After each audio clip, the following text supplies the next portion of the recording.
I was home alone for the week, as my family had gone on vacation while I had to stay and work. It was around 2 a.m. and I'd stayed up to watch a scary movie in the dark in my basement. I was intent on really scaring myself and seeing how far into terror I could really go while still knowing I was safe in my own home. It was then that I heard pounding footsteps on the first floor. This was a common, annoying occurrence when my family was home.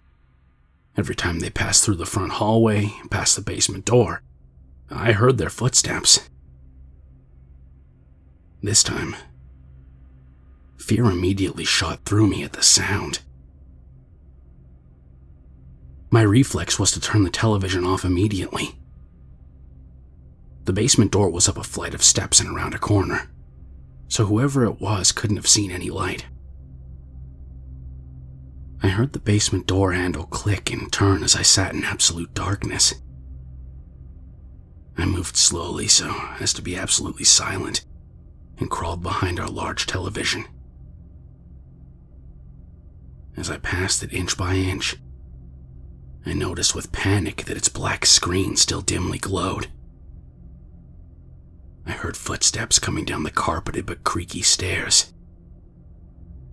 I froze in my hiding place, listening. For many long minutes, I heard nothing. Had the intruder seen the television's afterglow, or had it faded in time? Was it standing in the pitch dark listening for me? I seemed to lie there in total silence for an interminably long time. My panic began to fade, and I began to think more clearly. Had I really heard an intruder? Could someone possibly be standing there in silence for so long without making any noise? The basement was so exceedingly quiet that the silence itself began to hurt my ears. Could the unknown person really avoid any noise from shuffling or breathing or anything else? If there was an intruder, it was still in the basement, because the creaky stairs were incredibly loud. The door handle clicked, and it wouldn't know to mask its footsteps on the first floor so that they couldn't be heard down here. I began counting in my head, trying to pass the time, as drool fell from my mouth onto the carpet. I didn't dare risk the sound of swallowing. I reached 60 seconds once, twice, 30 times, 60 times.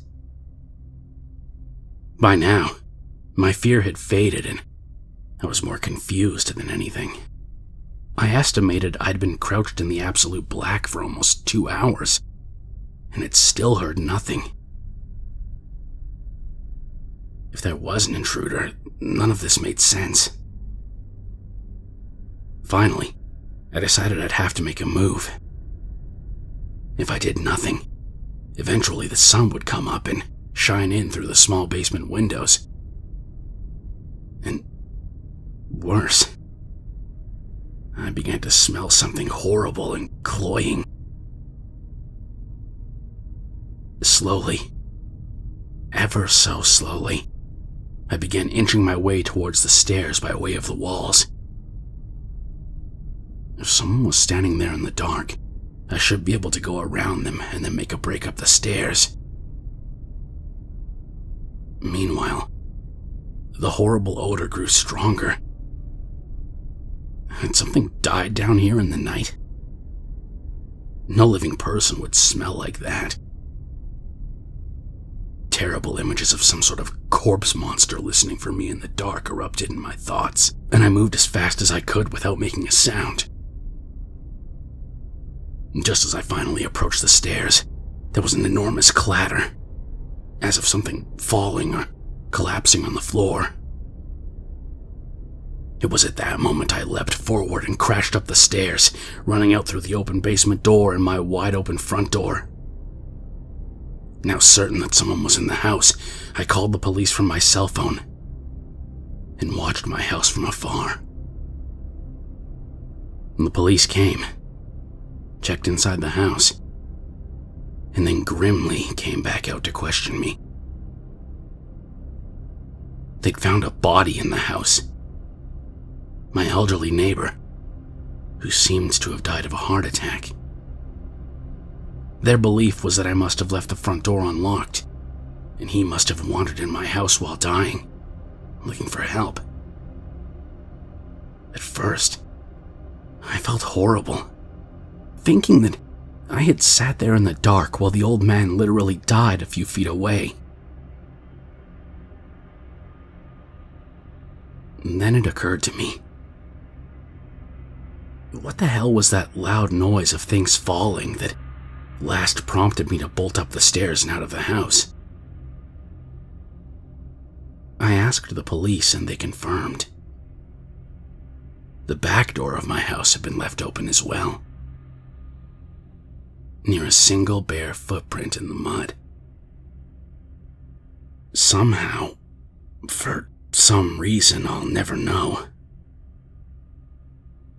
there was someone else in that basement with us. Silent, waiting, and listening in the dark over the fresh corpse of an old man.